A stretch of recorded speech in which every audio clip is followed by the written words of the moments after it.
Naogaon Raninagar press ক্লাবের সাধারণ সম্পাদক এবং কালের কণ্ঠের রানীনগর প্রতিনিধি শাহরুখ হোসেন আহাদের উপর সন্ত্রাসী হামলার ঘটনা ঘটেছে।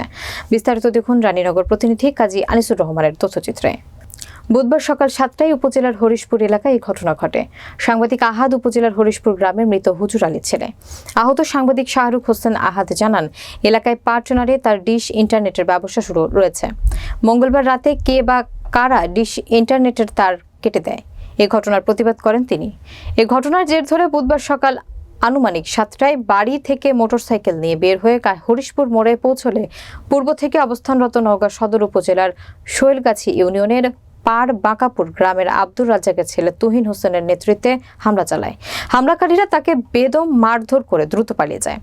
স্থানীয়রা দেখতে পেয়ে আমাকে উদ্ধার করে রানীনগর হাসপাতালে ভর্তি করে দেয়। এ ঘটনায় তিনি আইনগত ব্যবস্থা নেবেন বলে জানিয়েছেন শাহরুখ হোসেন আহাদ। রানীনগর থানার ভারপ্রাপ্ত কর্মকর্তা তারিকুল ইসলাম বলেন, খবর পেয়ে সাথে সাথে সেখানে পুলিশ পাঠানো হয়েছে।